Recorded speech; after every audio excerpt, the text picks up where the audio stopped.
Dans ce début de saison, j'ai envie de parler des rookies et des performances qu'ils ont produites sur ces 5 premiers Grands Prix.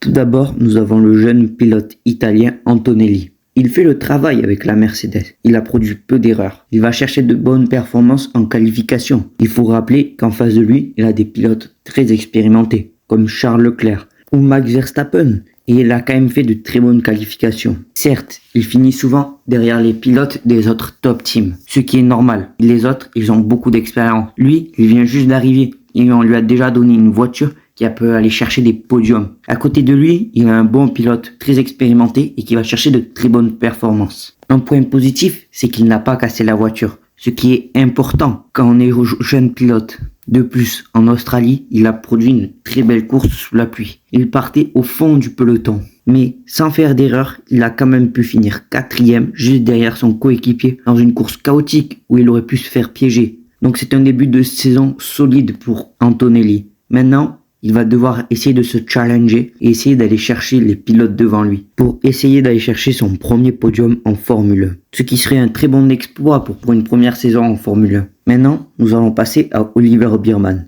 Il fait un très bon duo avec Esteban Ocon. Ils sont très performants et portent cette équipe Haas. Les performances sont souvent irrégulières, mais c'est la même chose de l'autre côté du garage avec Esteban Ocon. Cela est dû à la voiture. Souvent, quand un des deux pilotes performe, l'autre se fait éliminer en Q1. Cela est dû aux performances très proches entre les écuries. Pour l'instant, il a marqué 6 points en faisant de belles remontées, comme à Bahreïn où il partait dernier et il est remonté jusqu'à la 10e place, ou encore en Chine où il fait aussi une remontée, tout comme au Japon où il s'était bien qualifié et gère toute la course. Et il est solide en qualification, il peut sortir de très bons tours. Les seuls points négatifs que je pourrais souligner sur ce début de saison, c'est ces 2 crashs en Australie. Maintenant, nous allons passer au pilote français Isaac Adjar. Il apprend dans un environnement compliqué. On le sait, il est dans la petite écurie de Red Bull. C'est une écurie où les pilotes sont tout le temps scrutés et surveillés et toutes les performances qu'ils font sont analysées. Et dans cet environnement, en qualification, il a été très solide.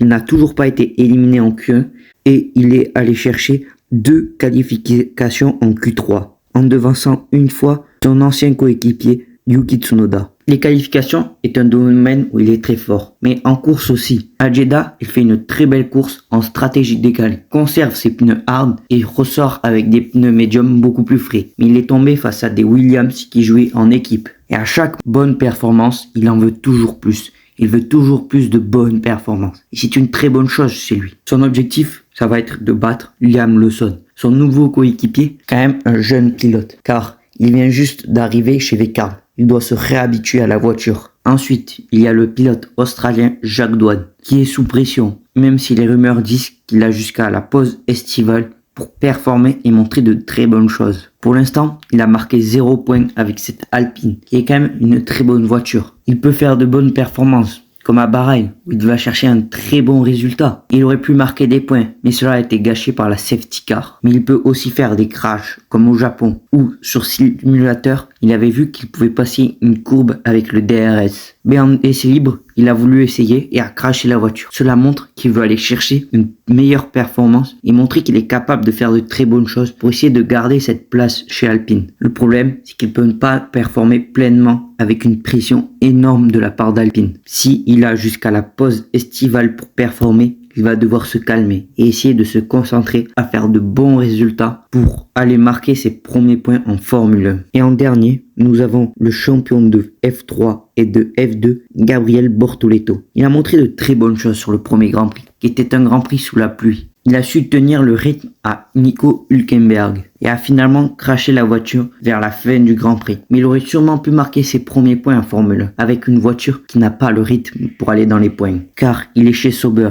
Et cette écurie est complètement tournée vers 2026 avec l'arrivée de Audi. Il continue sur la lancée de la saison 2024. D'ailleurs, Bortoleto a dit que la voiture lui faisait mal au cou et qu'elle était très compliquée à conduire. Cela m'étonnerait qu'on le voie dans les points cette saison, à part s'il y a une course très catastrophique comme en Australie. Là, il pourra saisir une chance. Mais cela ne veut pas dire qu'il ne fait pas de très bonnes choses chez Sauber. Déjà, le fait d'être au fond de la grille lui permet d'apprendre plus facilement. Et puis, en qualification et en course, il va quand même chercher de bons résultats avec cette Sauber très compliquée à conduire. Chaque situation pour les rookies est différente. Il y en a qui sont sous pression, comme Jacques Douane. D'autres qui ne peuvent pas aller chercher de points, comme Bortoleto. Et certains qui impressionnent, comme Isaac Hadjar et Oliver Biermann. Donnez-moi votre avis sur ces rookies, lequel vous pensez qui performe le mieux dans ce début de saison. Merci de m'avoir écouté et on se retrouve pour de prochaines informations.